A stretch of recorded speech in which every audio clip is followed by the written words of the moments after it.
Welcome back, everybody.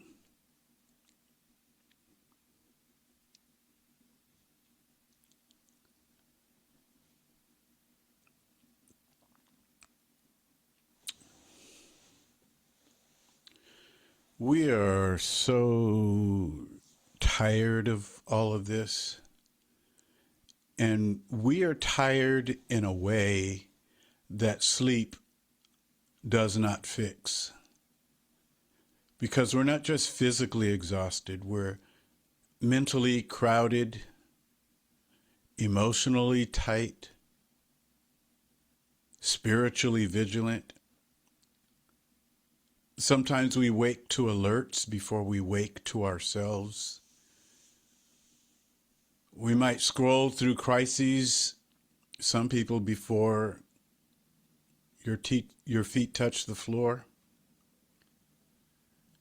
We carry on conversations that we really didn't expect, arguments that we didn't start, fears that we didn't deserve.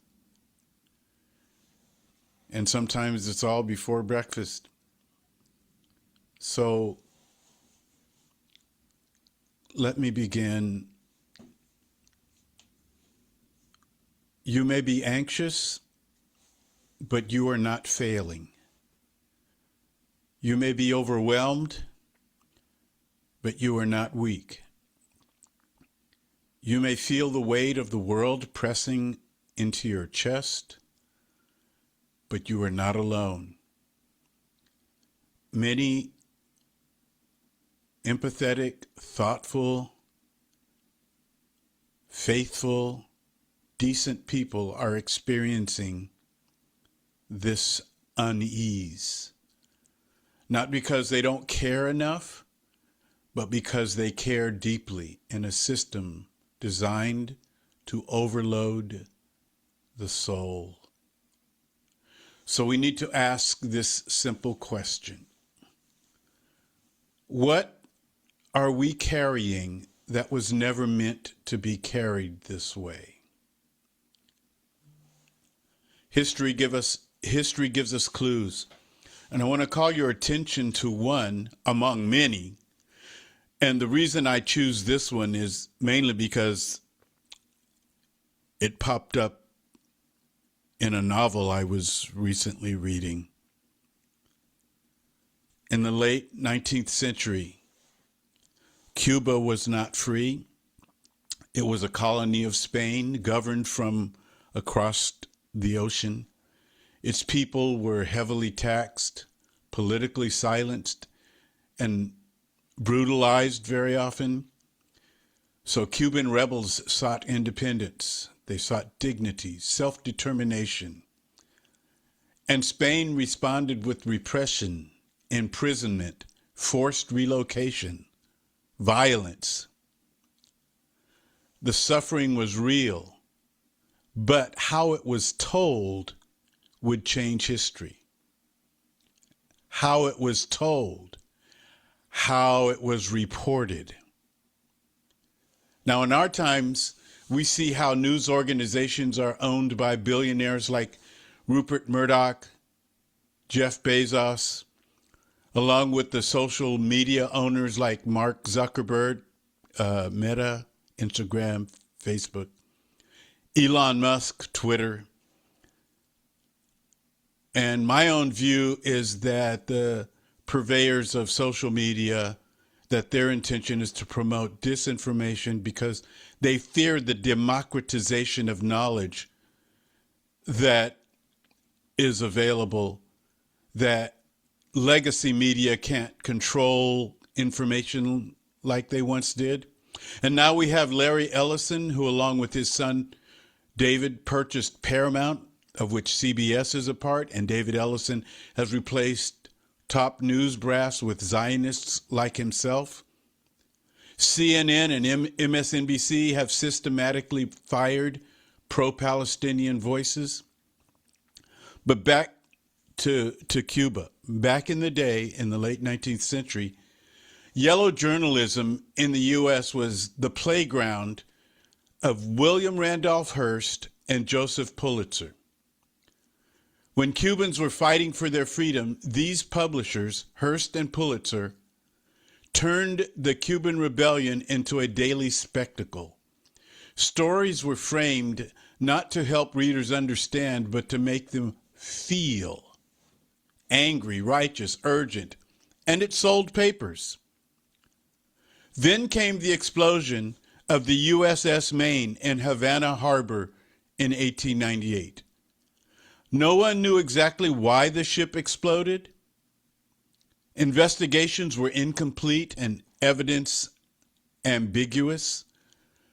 But sensational headlines declared guilt before facts could emerge, and Spain was blamed for blowing up a U.S. ship. The New York Times tried to distinguish itself from the worst of yellow journalism of Hearst and Pulitzer. They criticized the exaggerated stories, the unnamed sources, and the stoking of war fever for profit. Yet even that serious paper would later go largely silent during Jim Crow terror, lagging behind the black press on lynching and Klan violence. And we saw this in our own time when the largest protest movement in American history sparked by the public killing of George Floyd. The New York Times framed first through burning buildings and unrest, while the surveillance, militarization, and mass arrests of black protesters were treated as background detail. And then you have Israel. Regarding Israel, the Times speaks in a voice so cautious and constrained that occupation becomes a daily background, abductions, atrocity becomes atmosphere, accountability is delayed. And so this is a form of false witness. And so a century after the USS Maine that I'm focusing on, the New York Times reporting helped legitimize false claims of weapons of mass destruction that paved the way for the Iraq War. Now, back in 1898, when the Maine exploded, people started chanting, "Remember the Maine." Grief was turned into fury, fury into uncertainty, and certainty into war. And so within months, the United States started the Spanish-American War. What matters about that history is not how the war began then, but how war still begins now. The mechanics have not changed as much as we have imagined. Wars are prepared in the imagination before they are fought on the ground or in the air. They are fought through urgency without history, through stories stripped of power analysis, through moral narratives that move too quickly for analysis, for judgment, for discernment. Today, this happens not only through what is said, but through how it is framed and what is not said. In coverage of Israel's ongoing war and occupation, history is often compressed or erased. And then at the same time, a catastrophe like Sudan, where millions are displaced and cities destroyed, it's barely registering at all. And here the disinformation is not falsehood, but absence.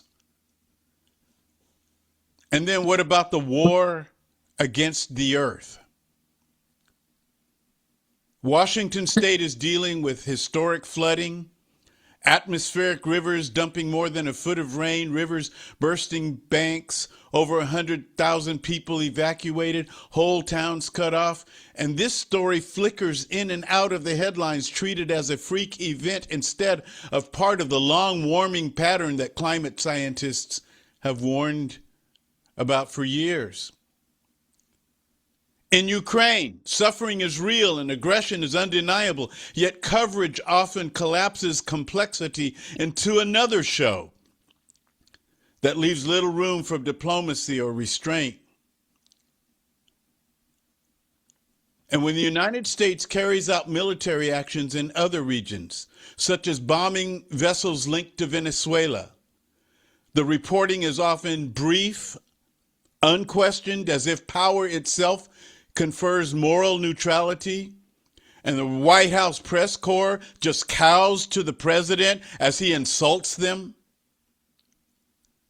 And if you don't think that the U.S. will take over or try to take over Venezuela, I remind you that the United States has almost fully colonized the Caribbean, not just resources, but minds.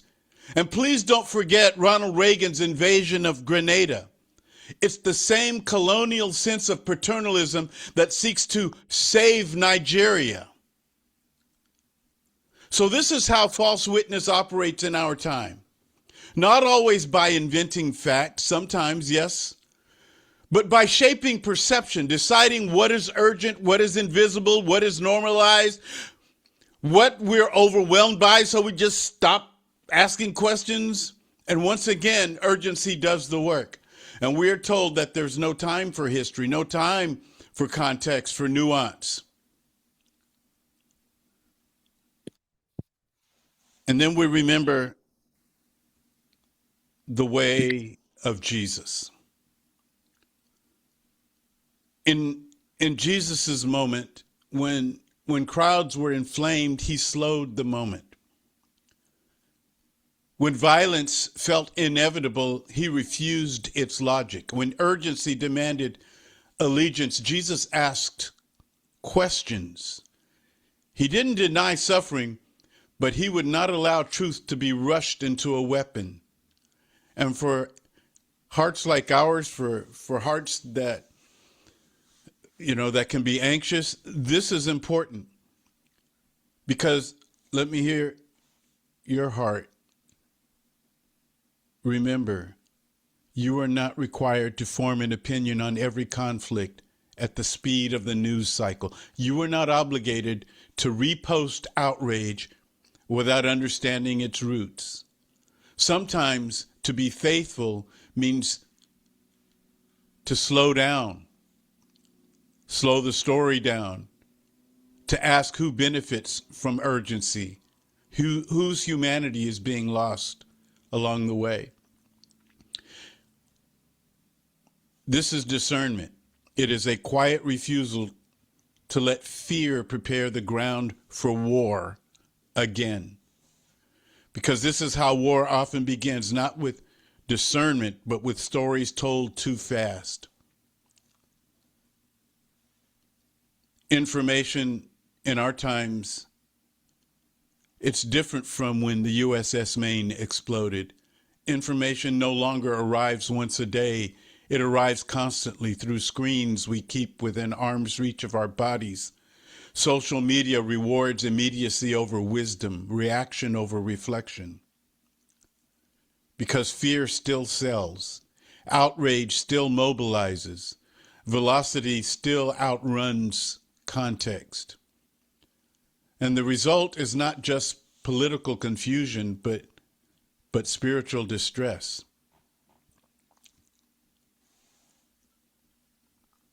And we can feel it, maybe with tight shoulders, maybe with shallow breath, clenched jaws,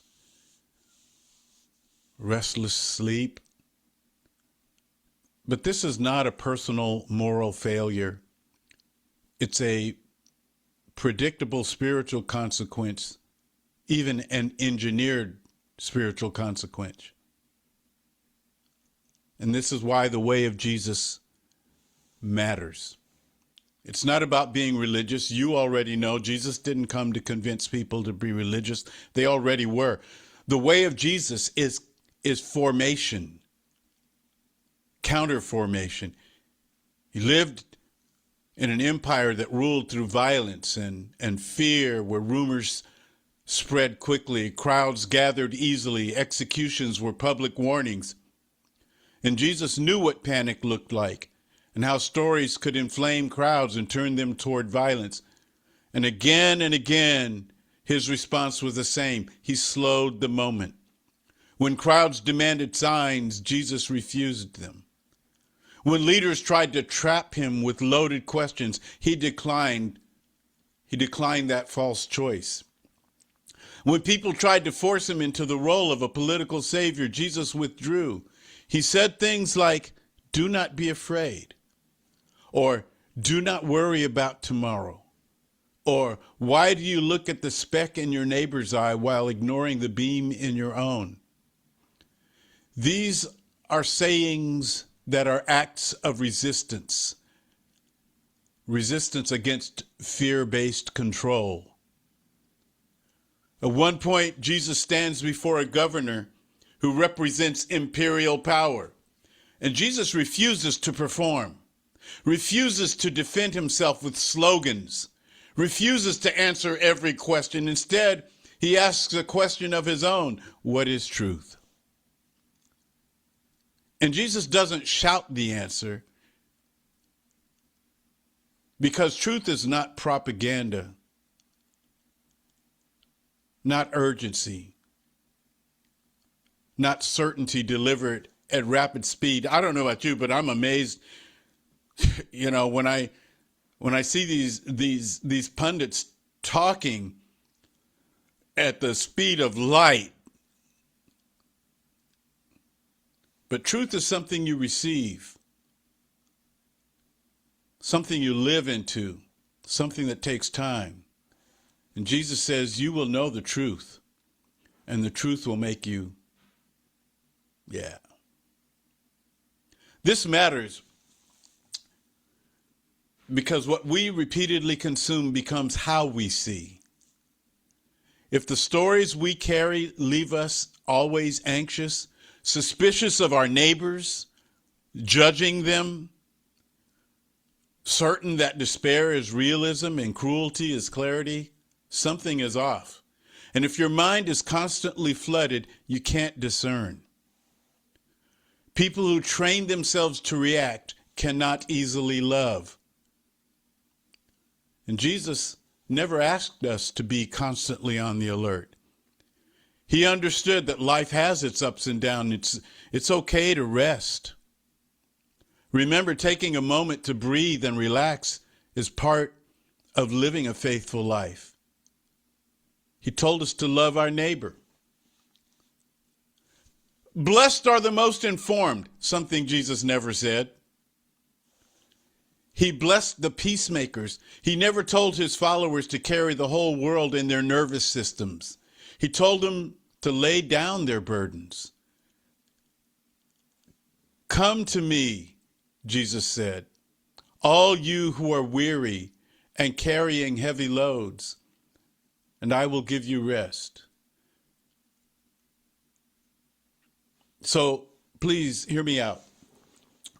You're not required to carry every story. You're not obligated to ingest every narrative that demands outrage. You are allowed to pause. You are allowed to verify. You are allowed to ask who benefits if I panic. This is discernment.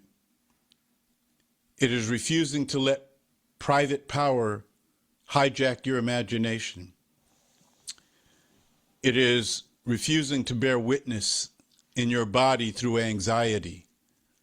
So as we move towards 2026, the invitation before us is not ignorance, but lightness of being, liberty of thought, a slower, steadier way of being and knowing, to love generously, to resist reflexive outrage. So, dear one, remember that you are not meant just to be a messenger of information for empire. That's what empire wants, for us to run around like chickens with our heads cut off. But you are here for truths that liberate. So lay down what is not yours to carry. Choose what really matters. Resting is not stepping away. Resting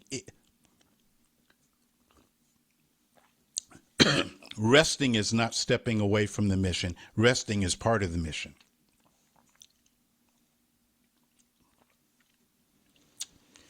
So I close with these three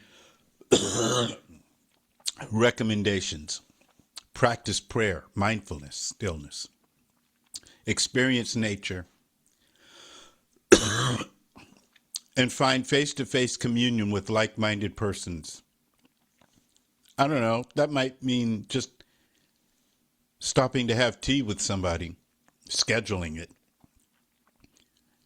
Because have you noticed how planning to get together with our colliding schedules and distances can be complicated? Planning to get together still is worth the effort.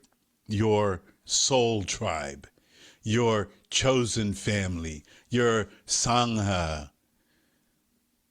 I mean,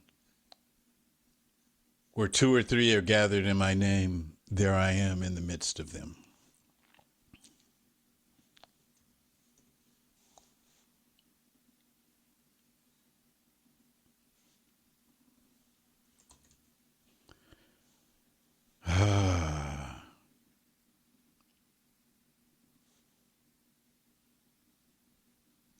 I see David's, I don't know, I see his something. There he is.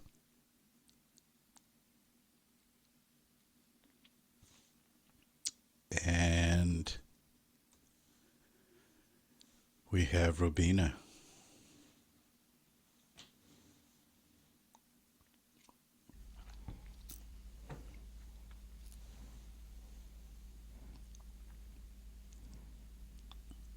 What a treat to have both of you two.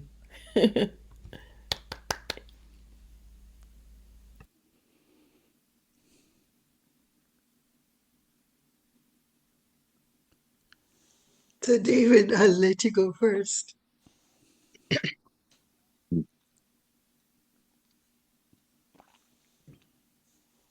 Well, as usual, it's hard to add to that. It's a tough act to follow. I I really love the Buddhist quote. I always have felt like a big part of me is Buddhist, and that there was just a beautiful quote on signing in about how the Sangha, the uh, blessed, the spiritual community, is all important, and it's a reflection of who we are. So if you think about it, think about who you want to be, then it makes it makes sense. It's wisdom to choose people who share the worldview that you wish that you have and that you want to see manifest in the world. So that is the treasure of our beloved community.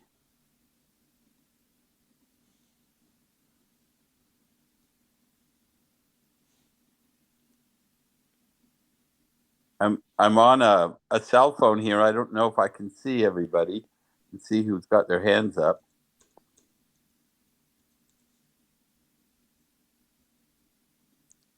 So, before we have others join us, I just wanted to make 3 points, and I look forward every time, Pastor, that you speak, because there is always something to learn, to reflect on, to remember, and to go back to, and keep reflecting. And the first thing I just really liked was the distinction between information, disinformation that is so prevalent, but leading on to the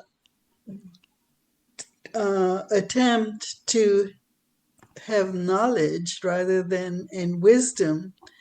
But I think what that led to was pointing to the way of Jesus, which is truth, finding the truth that makes you. And then the third thing, the last thing that you focused on was how you find the truth, how you do not find the truth as well. So discernment is what I got out of that. And then you ended with the three things that you have been emphasizing for the past few months was that I think now we all recognize that we need to do. But what I really liked was how you tied in together how we carry burdens that we need not carry, how we carry them in our bodies, we carry them in our minds, we carry them constantly in spiritual ways as well. The last thing that I would say is when you focused on media reporting, informing, and disinforming, one thing that we need to remember when we discern, when we question, when we refuse to race with the speed that others around us race and walk and run or whatever it is that they do, is there is presence in absence.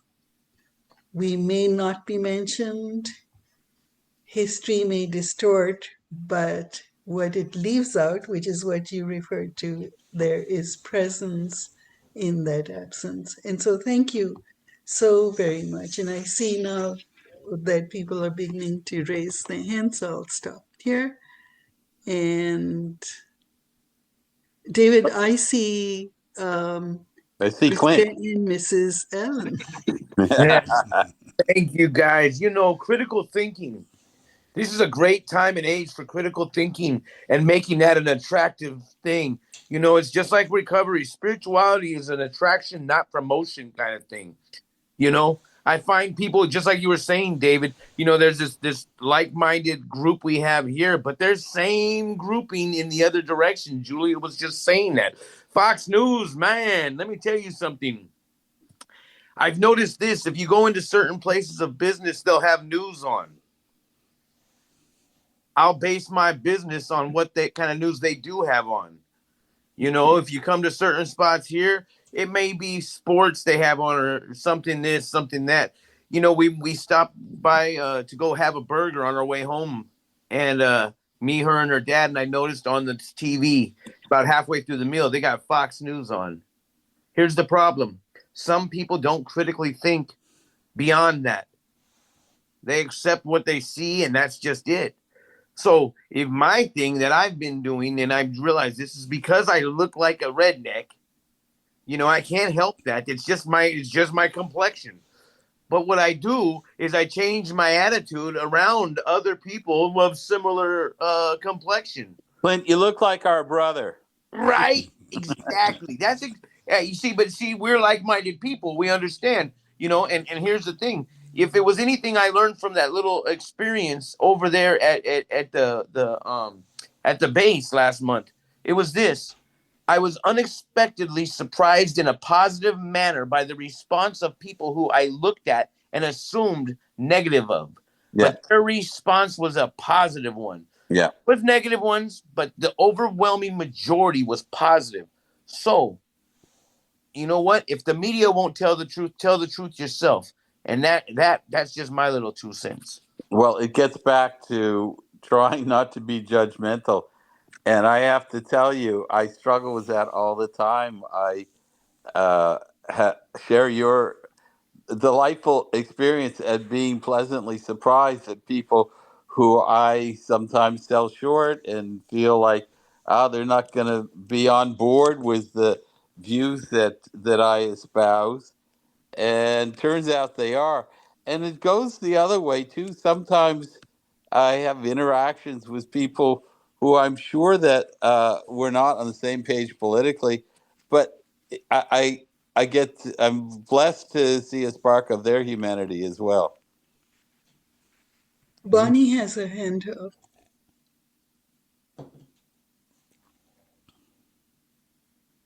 I just wanted to add a little bit to Clint's comment. Yesterday, every Saturday here in Santa Barbara, there's a protest, you know, an anti-Trump protest, and I couldn't go because I had other stuff to do. Well, I caught the bus from, anyway, I caught the bus and most of the bus and the people that work that have a name on their truck or whatever, that's city or county or whatever, they can't really respond. They just try to stay in the middle or just ignore it or whatever. And our bus driver, we went by the crowd and he honked his horn so many. I just thought it was funny and I wanted to share it because and I get that they can't, unless the business is privately owned, then they can do what they want. But there's the people have to be careful. They need to keep their jobs. Then they have their own feelings, but they have to be careful what they're representing at that time. So thank you. I just wanted to share that. That was sweet. Yeah, and Jacob has his hand up. Yeah, it's two things I would to mention is like if you ever need inspiration, go back and Google KPFA 1999 because KPFA, as some of is a community radio station, and in 1999 they resisted a corporate takeover of their private company, and the private company actually shut down KPFA for 3 months, and the community fought back and won. And I just find it really inspiring history. And the second part is I love your sermon, and something I'm struggling with is that there are people who don't watch Fox News but still believe this bullshit. So I think it can be really tempting to say, oh, just can just get everybody out of right wing media and will be a better place. But I know for instance that people would still believe right wing talking points, even if people like Sean Hannity and Tucker Carlson were off the air. So I think that's the biggest challenge is realizing this problem goes beyond Fox News. Thank you very much. Jacob, what is where is KPFA on the dial? It's a station in San Francisco. It's 94.1, but people can listen to it at kpfa.org. Yeah. Okay. Yeah, Great. Thank you.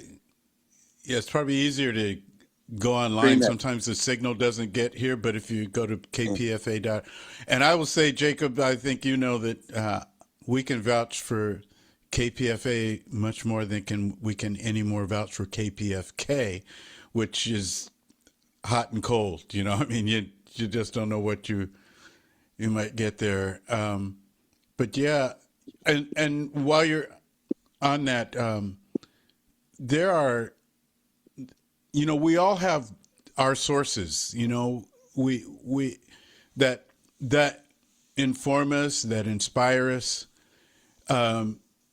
They don't tend to be owned by corporations, but we do have our sources, and I think the one thing that makes what we are here together important is that we're community, so we share our hearts with one another, because community is more than a thing of the head; it's a thing of the heart. And so while we have our sources, we come and we process things here together, and we learn from one another, and we uplift one another. Matt Matt has his Lowe. hand up. Yes. Hey everybody. I was reading a book the other day, psychology therapy style book.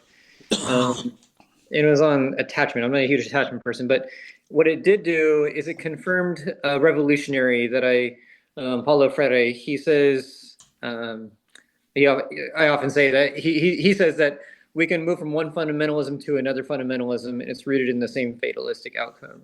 And I think that's what Jacob is saying here. Of like, we don't need to have people move away from.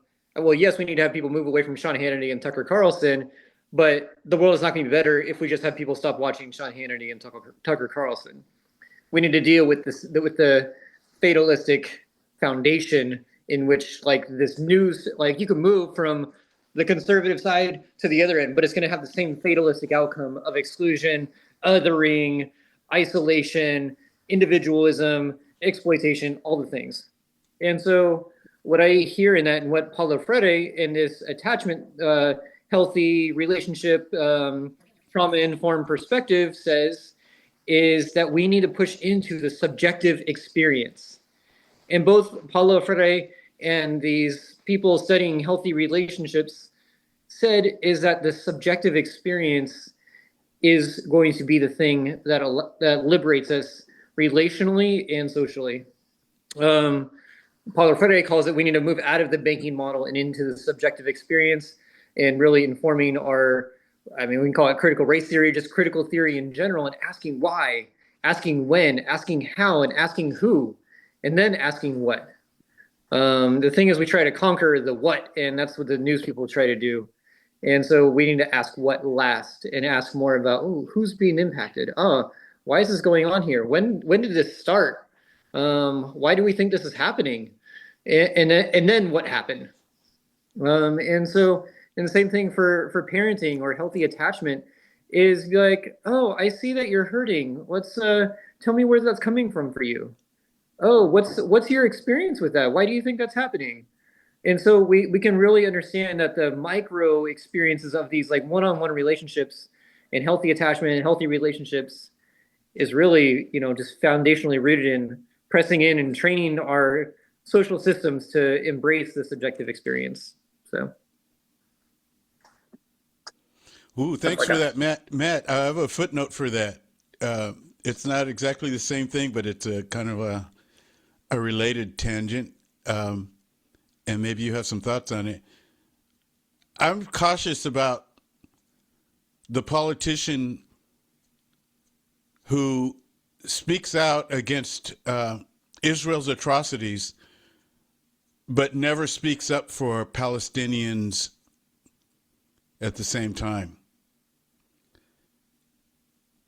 Yeah, I think there is a concretized information. So if you can concretely, say this is right, this is wrong, which is fundamentalism, and you can perpetuate the fatalistic control techniques. And so they're not really pushing, when they report on Israel, they're not really reporting on the lived experience. They're reporting on Zionism, policy, exploitation and colonization. They're reporting on some dude controlling and pulling the strings at the top. Whereas in Palestine, they actually have to go on the ground because there is no central news source. One, because they've bombed it and blew it all up. And two, because they actually don't want to go listen to the people, because the people's voice is actually where the power is. So again, we have to, when we're doing this news, we have to ask, I think the key thing for me that has always informed my news, or not always, but lately has informed my news, is like, is this news coming from the people? And who are the people being impacted by this?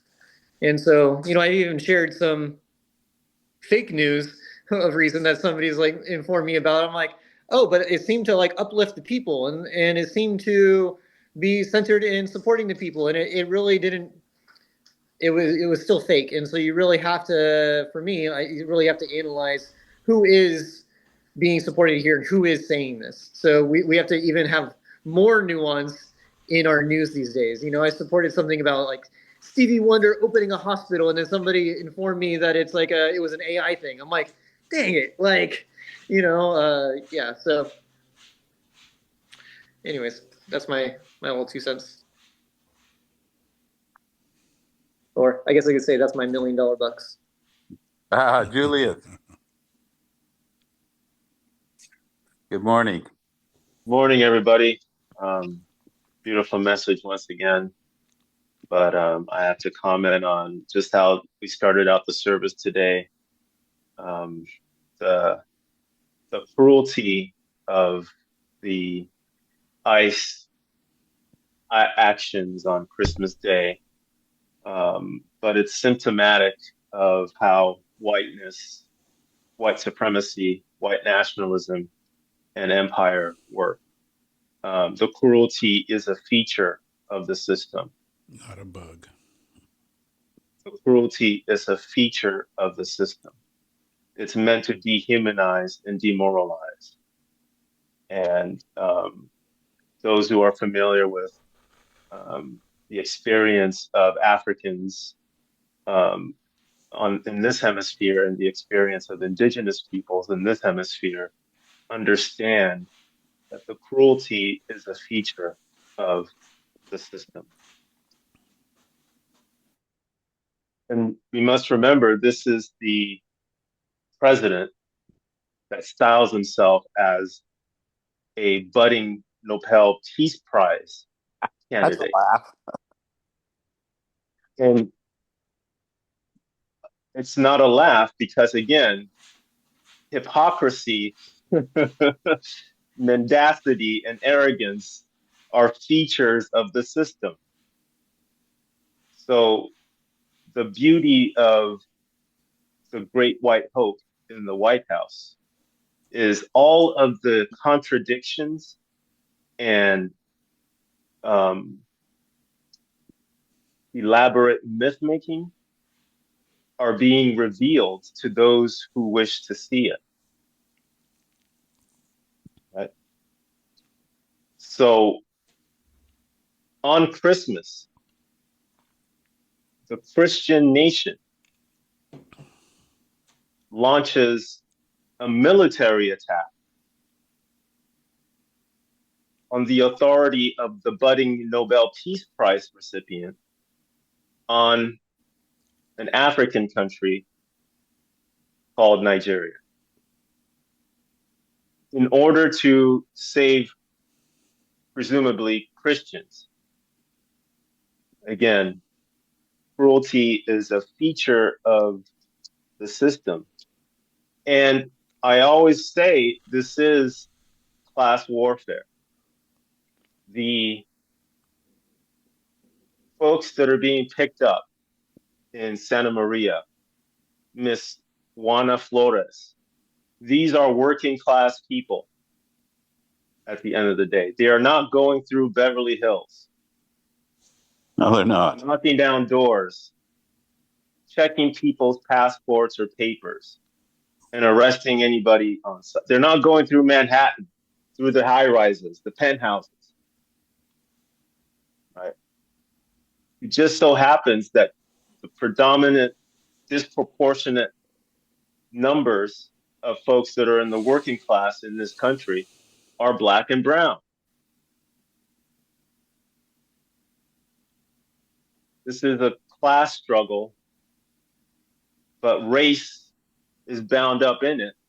And the disinformation of racism propagated by these media arms in a multiplicity of ways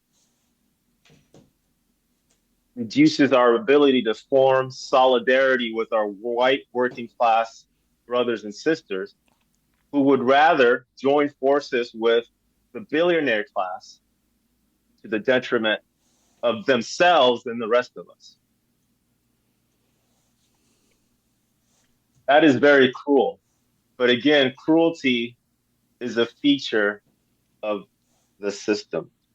And one thing I really enjoyed about Pastor Moore's sermon is he tied history. And we can look at and examine and learn from the Spanish American War, how the the yearning for freedom of the Cubans, many of them Africans, there are a lot of Afro-Cubans, was used by the capitalists, the imperialists in the United States for their own ends to basically create a Jim Crow Cuba, which is what came out of the US invasion, where certain Cubans were going to be privileged up to a certain point. But ultimately, American corporations would be privileged. And then when the Cubans revolted against that in the manifestation of Fidel Castro and his um, um, fellow compatriots, what does the United States, the Christian nation, do? Institutes a blockade that is active till today. And the drug war against Venezuela, which is not about drugs, but about isolating Cuba.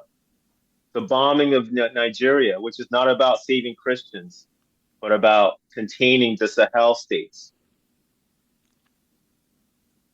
Again, the mendacity, the misinformation, the rush to judgment. It's fascinating to watch, but again, all of the contradictions are being laid bare. And what do? We breathe. Like Marcy was saying, we breathe. Like Pastor Moore was saying, we don't have to rush out and have an opinion and have a solution. Just breathe. Thank you. Thank you. Dovetailing with what Julius just brought to the front, I was thinking Robina probably has some thoughts on, I mean, as a global studies professor, does it feel like to you, does it look like to you, Robina, that the U.S. oligarchic empire is trying to rule the whole planet? That's a complex question to be able to answer. I think more than trying to rule the whole planet is trying to survive in under changing circumstances, trying to grasp what they cannot grasp, trying to, hold on to what they think they can in any way that they can. But I do want to add, everything that you laid out today is not to react, to slow down, if we're going to do the way of Jesus. I think all of us have many thoughts. Things come up when someone says something, but the way you lay things out, I'm learning not to say stuff, to just reflect. I've been silent because I needed, 40 plus years, I had an audience. I could say what I wanted to say. And I don't want to do that anymore because when I had that position of power, I didn't always hear others. And that's a very difficult skill to learn, is to be able to stop your own thoughts, to be able to hear what others have to say. I can respect that.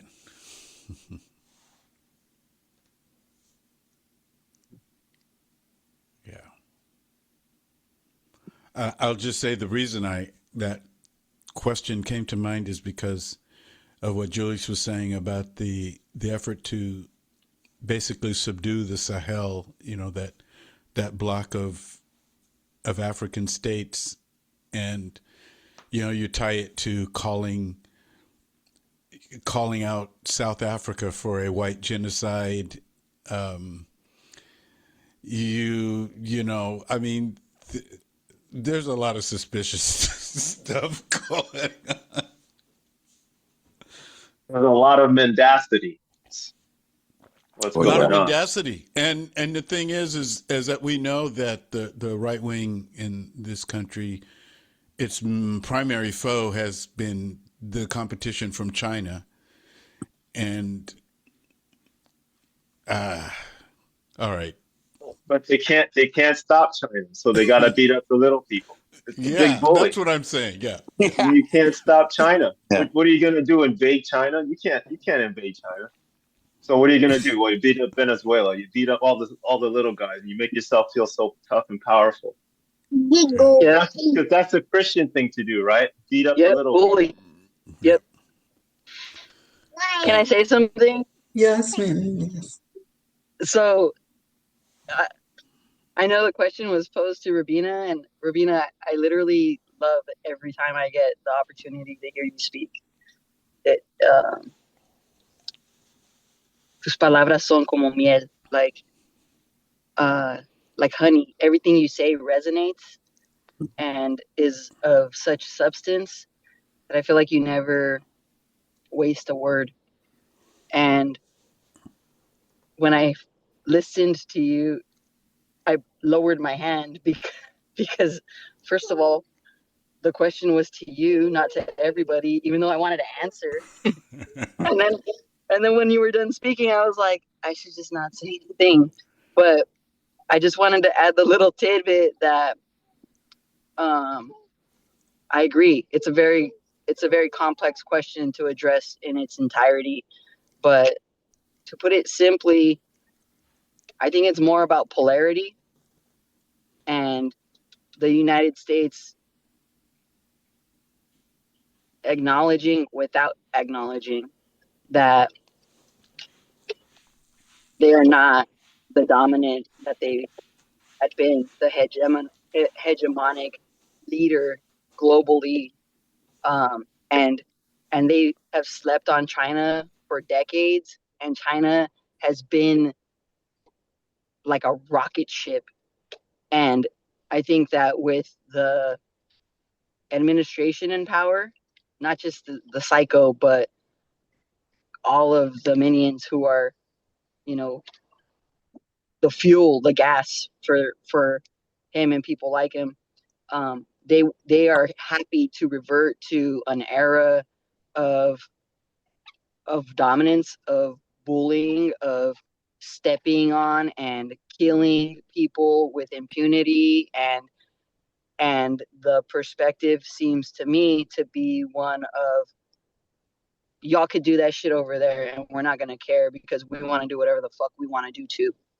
And because there is a acknowledgement that there are other entities in the world who have been doing the same thing in their own way.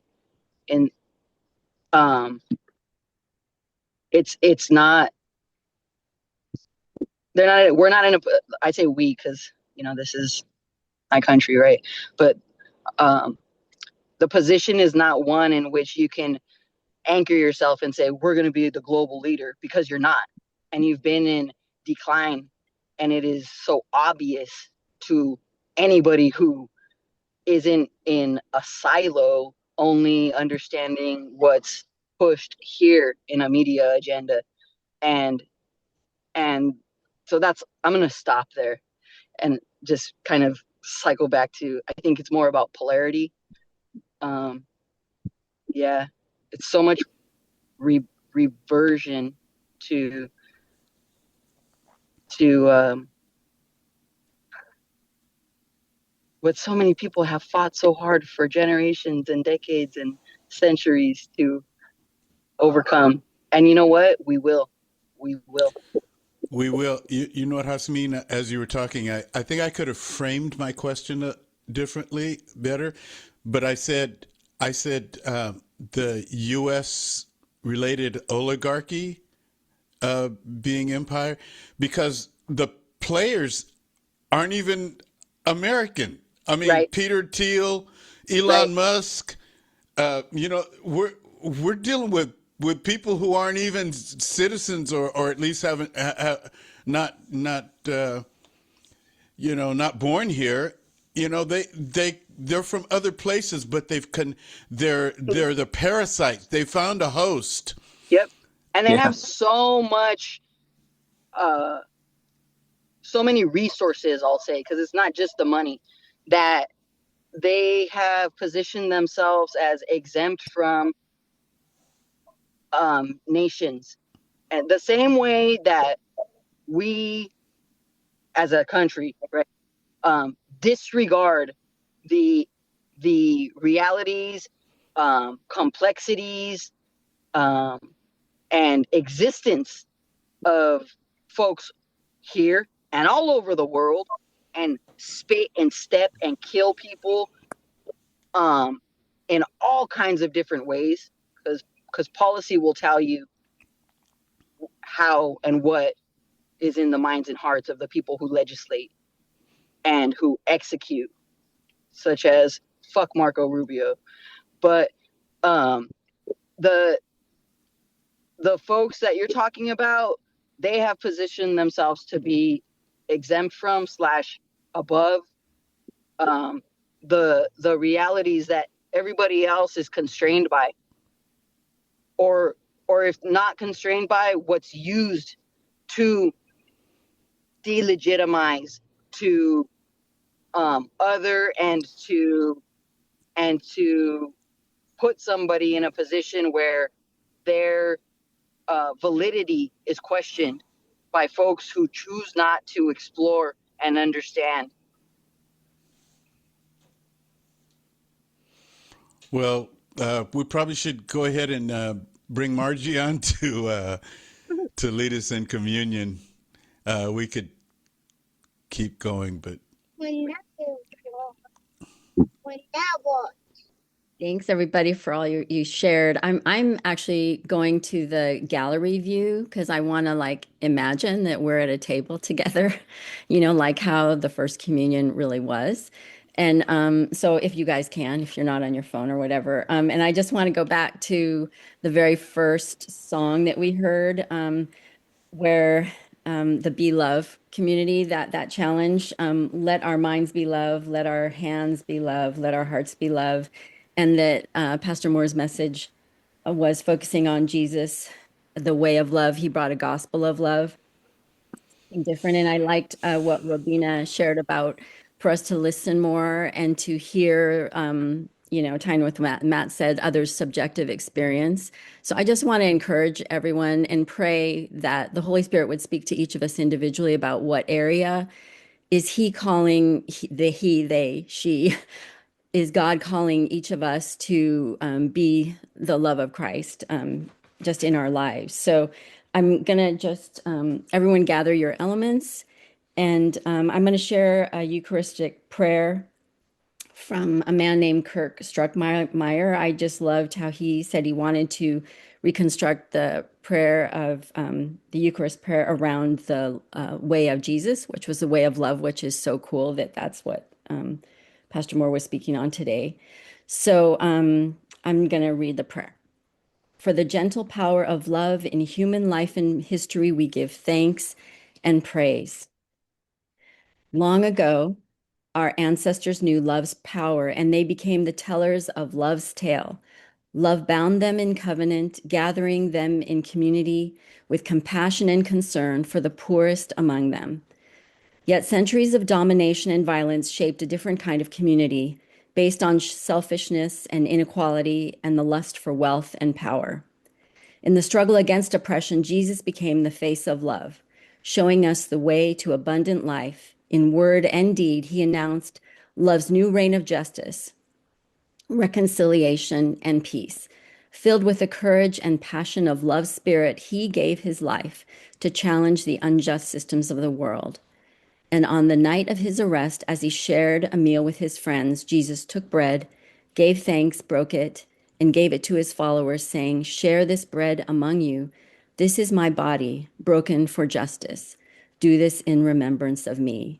And when supper was over, he took the cup and gave thanks, and gave it to his disciples, saying, "Share this wine among you. This is my blood, shed for a better world.